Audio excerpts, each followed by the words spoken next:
ललितमेन तस्मै श्रीगुरु धर्म प्रोज्झित कैतवोऽत्र धर्म प्रोजितो कैतवत्र परमो निर्मत्सराणां सताम् परमो निर्मत्सराणां सदा परमोन्नमत्सराणां निर्मत्सरा सता वेद्यं वास्तवम् अत्र वस्तु वेद्यं वेद्यं वास्तवं वेदं तत्र वास्तव वस्तु अत्र वस्तु शिवदं तापत्रयोन्मूलनम् शिवदं शिवदं दं तापत्रयोन्मूलनम् तापत्रयोन्मूलनम् श्रीमद्भागवते महामुनिकृते श्रीमद्भागवते श्रीमद्भागवते महामुनिकृते महामुनिकृते किं वा परैरीश्वरः किं वा किं परे परेरीश्वरः ईश्वरः सद्यो हृद्य अवरुध्यतेऽत्र सद्यो हृदये सद्यो अवरुध्यते अवरुध्यत्र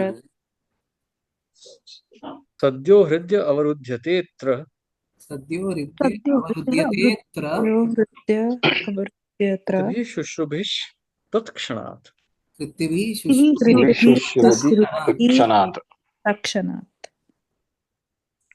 यस प्रभु translation we read it actually yeah. Completely rejecting all religious activities which are materially motivated, this Bhagavad Puran propounds the highest truth which is understandable by those devotees who are fully pure in heart. The highest truth is really distinguished from illusion for the welfare of all. Such truth uproots the threefold miseries. This beautiful Bhagavatam compiled by the great sage Vyasdev in his maturity is sufficient in itself for God realization. What is the need of any other scripture?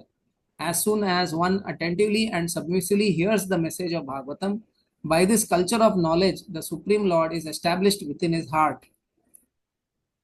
Purport: Religion includes four primary subjects, namely pious activities, economic development, satisfaction of the senses, and finally liberation from material bondage.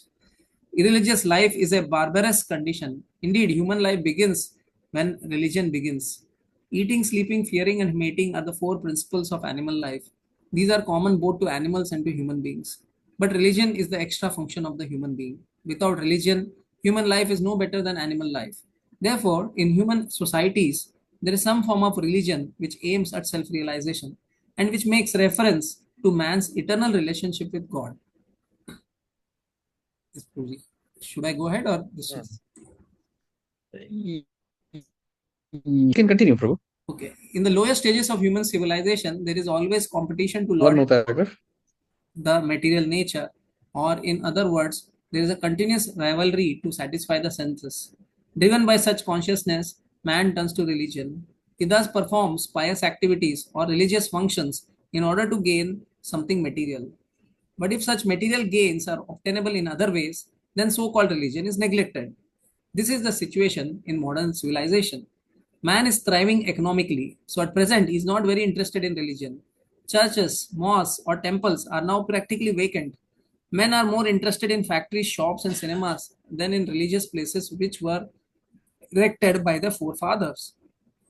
This practically proves that religion is performed for some economic gains. Economic gains are needed for sense gratification. Often, when one is baffled in the pursuit of sense gratification, he takes to salvation and tries to become one with the Supreme Lord. Consequently, all these states are simply different types of sense gratification.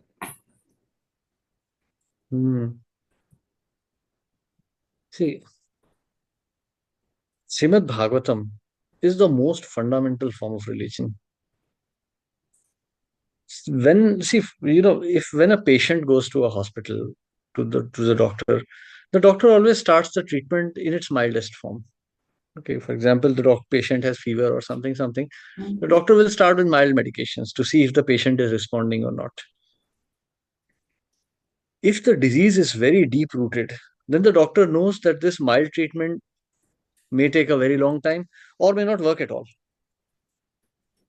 So the doctor always has like a very strong treatment. For example, if a patient is in deep trauma, a big accident or something, deep trauma, and he's brought to hospital, they'll give him steroids directly. Steroids are like last line of treatment, but it's given so that, okay, if the patient survives, he survives. If that doesn't work, then he's dead anyway. So Srimad Bhagavatam is the final word in religion. Srimad Bhagavatam strips away all the forms of formalities associated with religion. Like when children are given some medicine, it is always sugar coated or some sweet syrup or some sweet coated medicine, then it is given. But that sweet is unnecessary. It may actually even be harmful. So just like that, the Vedic religion, dharma, artha, kama, moksha, is actually is actually a distraction. When a person is too lusty, then this process of dharma, artha, kama, moksha is meant to elevate gradually. But sometimes this may not work. A person may become distracted. In the Bhagavad Gita itself, Srila Prabhupada describes in one of the purports that the process of dharma, artha, kama, moksha is generally prescribed for men who are too attached to material pleasures so that they can be gradually elevated in their consciousness.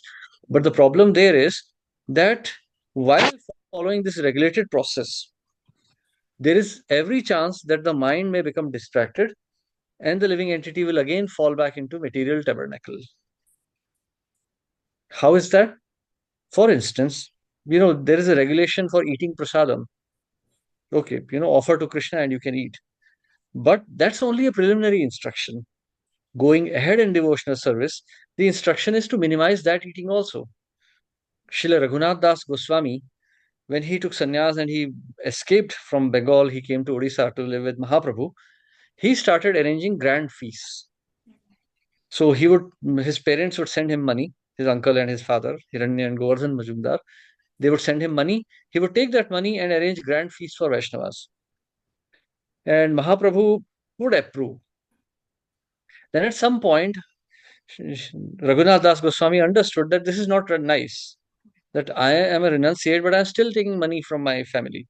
So he stopped. So Mahaprabhu asked, what happened to Raghunath? Why doesn't he invite me for feast anymore? So his servant told him, he said, my lord, now Raghunath has stopped taking money from his parents. Mahaprabhu was pleased. He said, that's very nice. But then how is he eating? So he said, oh, Raghunath Das Goswami is now begging in Singhadwar. Mahaprabhu said, that's very good. But after some time, Raghunath Das Goswami considered that bad. He said, no, I don't think I should do that. This is not a nice mentality.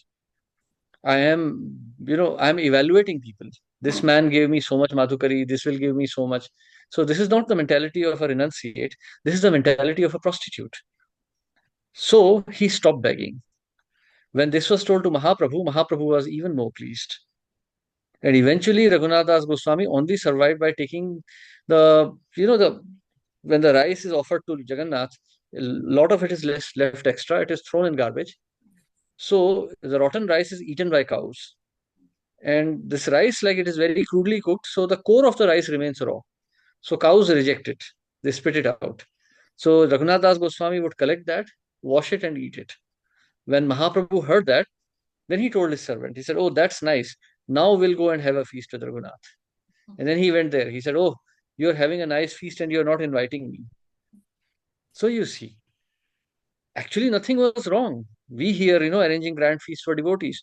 But Mahaprabhu did not consider that the highest. Raghunath Das Goswami did not consider that the highest. So these are relativities of religion, relativities of the religious process. So in the very beginning stage, there is always dharma, artha, kama, moksha, but that can also lead one astray. For example, one may into grahastha ashram through the process of vivaha yajna, but one may become entangled there. One may be entrapped by the beauty of his wife or accumulation of wealth or fame or something. And then one may be completely spoiled. So in this way, even the regulated principles of religion can cause issues. So there is a bit of a difference. There are regulative principles and there are regulated principles. Srila Prabhupada makes a distinction. Regulative principles are no meat eating, intoxication, illicit sex, and gambling. Those are regulative principles. And regulated principles are the principles with which we govern our life. So chanting, reading, eating, these are regulated.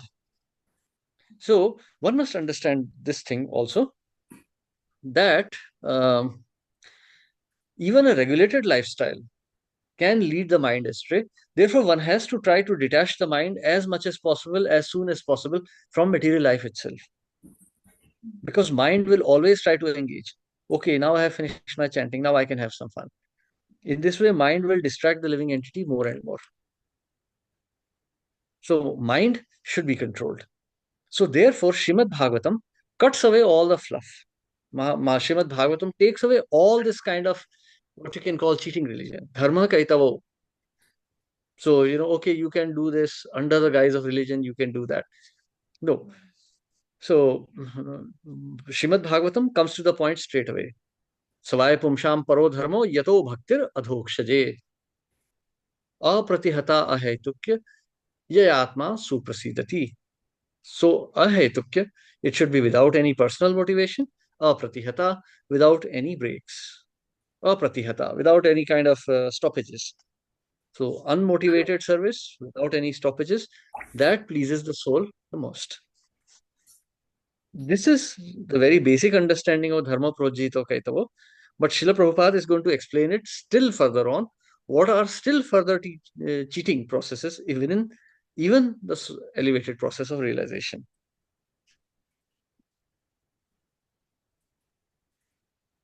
Hare Krishna. Yes, Prabhu, you can continue maybe. I hope it is comfortable for everybody because it's late already.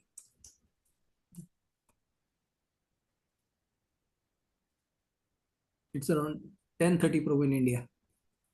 Okay, then we can stop maybe. We continue on Wednesday. Okay, Prabhu.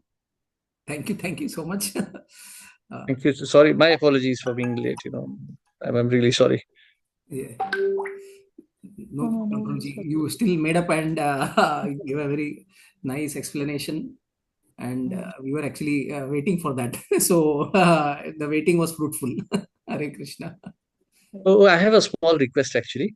Yes. One of our very senior devotees, His Grace Sanatan Pran Prabhu, is in a very